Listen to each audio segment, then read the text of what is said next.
نظر لگنا آپ کے ہاں بڑا مشہور ہے، نظر لگ گئی، حدیث شریف میں بیان موجود ہے، قرآن سے ثابت ہے نظر کا لگنا۔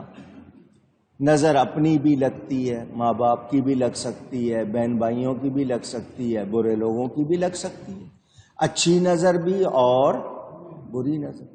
یہ بری نظر کتنی خطرناک ہوتی ہے، یہ انسان کو قبر میں پہنچا دے، جانور کو ہنڈیا میں پہنچا دے۔ میں نے آپ کو بتایا حضرت یعقوب علیہ السلام نے بیٹوں کو جب کہا سارے اکٹھے جا رہے ہو تو ایک دروازے سے نہیں جانا، 10 کے 10 الگ الگ دروازوں سے جانا۔ کیا مطلب؟ اکٹھے جوان ایک جگہ سے گزرو گے نظر لگ جائے گی۔ تو نظر لگتی ہے، اپنی بھی لگ جاتی ہے، بہت زیادہ آئینہ دیکھیں، اپنے آپ کو بار بار دیکھیں، اپنی بھی لگ جاتی ہے، بچوں کی لگ جائے گی، ماں باپ کی لگ جائے گی۔ ہمیں کہا گیا کہ لباس پہنیں یا اتاریں تو پڑھیں بسم اللہ الرحمن الرحیم۔ لباس پہنو یا اتارو تو کیا پڑھو؟ جن بھی ہوتے ہیں نظر لگانے والے، دوسری مخلوق بھی ہوتی ہے، کپڑے اتارنے پر بھی بسم اللہ پڑھو۔ جب آپ بسم اللہ پڑھ لیتے ہو آپ اللہ کی پناہ میں آ جاتے ہو، پھر آپ کو بری نظر نہیں لگتی۔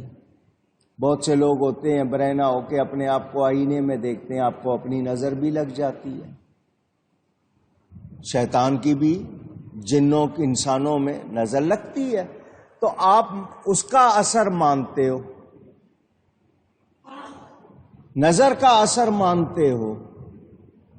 تو جس طرح نظر برا اثر لگاتی ہے، اچھوں کی نظر اچھا اثر بھی لگاتی۔ کوئی اللہ والا آپ کو دیکھ لے، روحانی نظر سے دیکھ لے، محبت سے دیکھ لے تو اس کا اثر بھی ہوتا ہے۔ ہر ایک کا دیکھنا ایک جیسا نہیں، کیونکہ اللہ فرماتا ہے ان کی آنکھ میں بن جاتا ہوں جس سے وہ دیکھتے ہیں، تو اس میں ربانی اثر ہوتا ہے۔ تو اثرات آپ مانتے ہو چیزوں کے، غذاؤں کے، موسم کے، ان سب میں اللہ اثر رکھے تو کیا اپنے نبی ولی میں نہیں رکھ سکتا؟ اب قرآن سے ثابت ہے، معجزات کا بیان۔ حضرت موسیٰ علیہ السلام کو لاٹھی دی تھی، اللہ نے فرمایا زمین پر ڈالو، وہ سانپ بن جاتا، پکڑتے ہیں پھر لاٹھی کی لاٹھی، قرآن میں بیان۔ وہ پتھر پر اس کی ضرب لگاتے ہیں، چوٹ لگاتے ہیں، چشمہ جاری ہو جاتا ہے، قرآن سے ثابت۔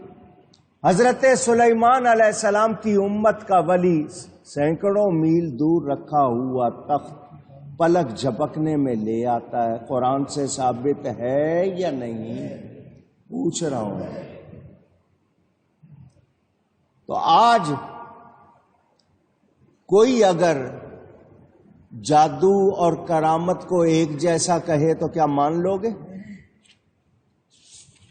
جادو اور چیز ہے، ولی کی کرامت اور چیز ہے، نبی کا معجزہ اور چیز ہے۔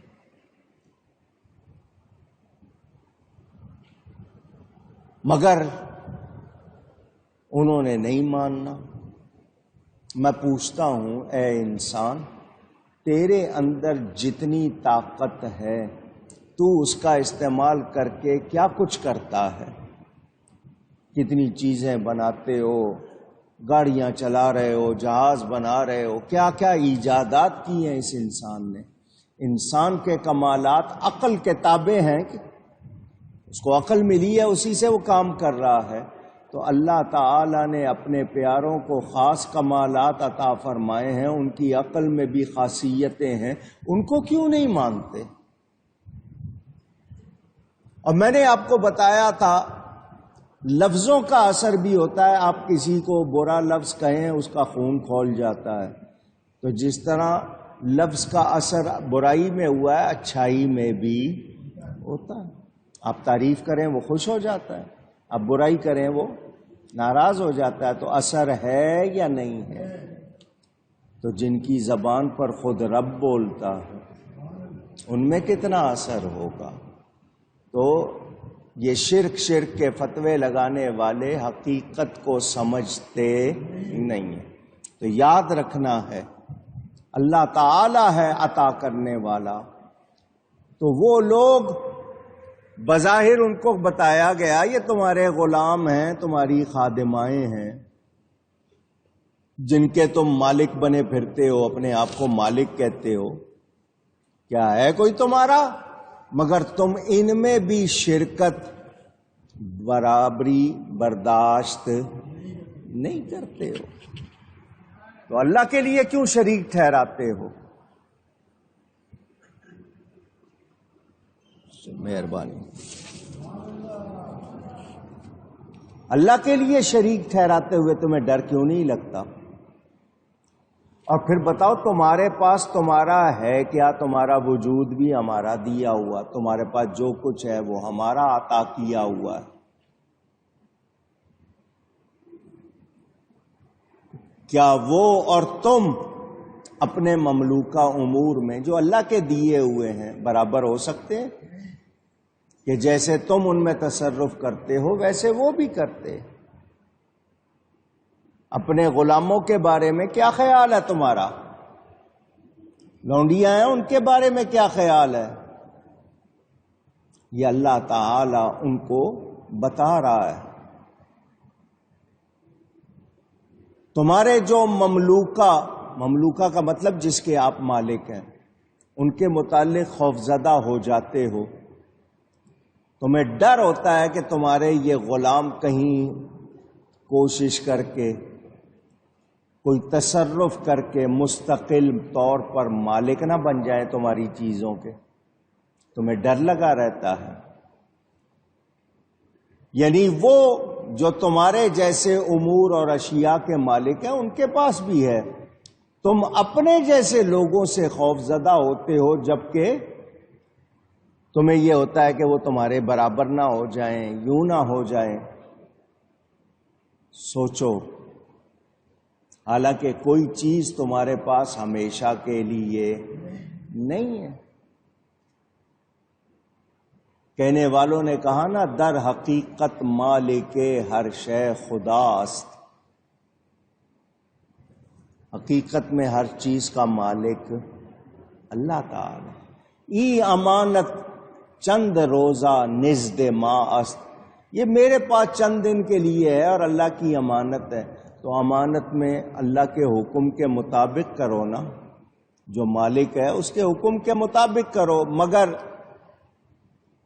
تمہاری جن چیزوں کے تم مالک ہو، تمہارا سامان ہو، تمہارے غلام ہو، تمہارے کنیزیں ہوں، یہ چند روزہ، اور کچھ تمہارا اپنا بنایا پیدا کردہ بھی نہیں ہے، اس میں تم اپنے جیسے انسانوں کی شرکت پسند نہیں کرتے، تو پھر تم اپنے معبود حقیقی کی معبودیت، جو اللہ کی ذاتی خصوصیت ہے کہ اس کے سوا کوئی معبود نہیں، اس میں کسی کو کیوں شریک بناتے ہو؟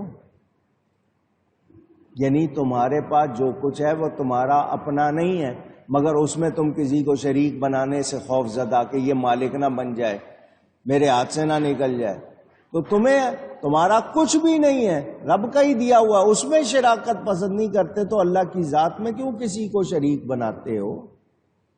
اللہ تعالی ہر طرح کے شریکوں سے، جب تم اپنے جیسے بندوں کو اپنے مال میں شریک کرنا گوارا نہیں کرتے، تو اللہ کے بندوں کو اس کی عبادت میں کیوں شریک کرتے ہو؟ اس کی بنائی ہوئی چیزوں کو اس کی عبادت میں کیوں شریک کرتے ہو؟ اللہ کے سوا عبادت کے لائق کوئی اور چیز نہیں ہے، نہ کوئی نبی، نہ کوئی ولی، نہ کچھ اور۔ عبادت کے لائق صرف اور صرف اللہ کی ذات ہے، اور یہ ایسی بات ہے کہ اس بارے میں کوئی شک شبہ نہیں ہے۔ سنیں، ہم لوگ عقیدہ توحید رکھتے ہیں۔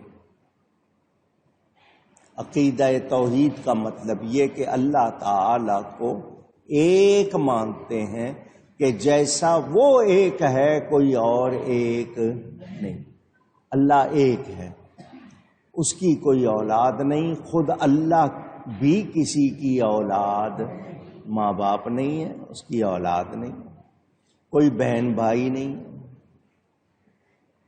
جس طرح آپس میں ہم رشتے ناتے، وہ رشتوں ناتوں سے پاک ہے، جسم سے، جسمانیات سے پاک. میں نے پھر آپ کو بار بار یہ آیت کے الفاظ سنائے، لیسا کمثلہ شیء، اس جیسی تو کوئی چیز ہی نہیں ہے. مثلا ایک ہونا میں آپ کو دوسری طرح بھی سمجھا رہا ہوں. آپ کہیں گے ایک وہ جس کے دو برابر آدھے ہو جائیں گے، یا ایک وہ جو دو کا آدھا ہے.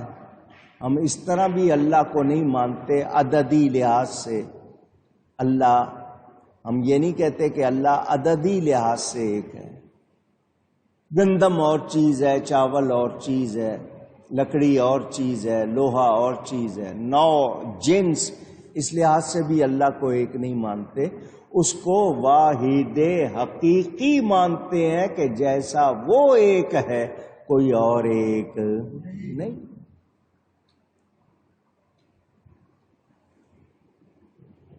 یہ عقیدہ توحید بنیاد ہے، اللہ کو ایک ماننا، اس کی ذات میں، اس کی صفات میں، اس کے ناموں میں، اس کے کاموں میں.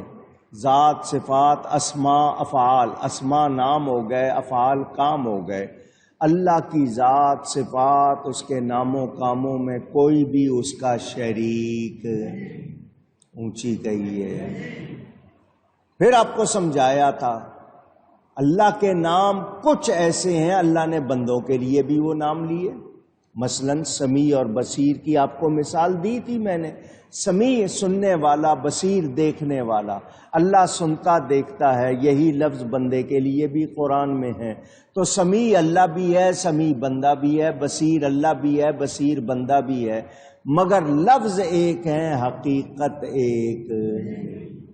جیسا اللہ دیکھتا سنتا ہے، بندہ ویسا دیکھتا سنتا نہیں. اللہ کا دیکھنا سننا اس کا اپنا کمال ہے، اس کو کسی نے دیا نہیں. ہمارا دیکھنا سننا اللہ کی عطا سے ہے، جتنا ہے. ہم اس سے زیادہ دیکھ سن سکتے نہیں. فرق ہے. میں نے پھر کہا اللہ کا کوئی کمال کسی کے قبضہ و اختیار میں نہیں ہے. ہمارا ہر کمال اللہ تعالی کے قبضہ و اختیار میں ہے. فرق ہو جائے برابری نہیں ہوتی، جب برابری نہیں تو شرک بھی نہیں ہوا. سیدھی سیدھی بات ہے. مگر کوئی نہ سمجھنا چاہے تو بتائیے پھر کیا کریں. اس حوالے سے میں نے آپ کے سامنے یہ بات رکھ دی کہ آپ جان لیں اللہ تعالی ہم سب کو یہ واضح طور پر بتا رہا ہے کہ جو اللہ کو مانتا ہے وہ یہ یقین رکھتا ہے کہ اللہ تعالی کے کمال سے کوئی چیز، اللہ کے قدرت سے کوئی چیز باہر اونچی کہیے گا نہیں. تو اے انسان، جب تو اپنی جو تیرے پاس تیری چیزیں نہیں ہیں مگر تو ان پر ہے، اس پر کوئی شراکت برداشت نہیں کرتا، تو سوچ اللہ کے لیے کیسے یہ باتیں کر رہا ہے. تجھے خیال رکھنا چاہیے اللہ تعالی پاک ہے، کوئی اس کا کسی طرح شریک ہو گنجائش ہی نہیں ہے.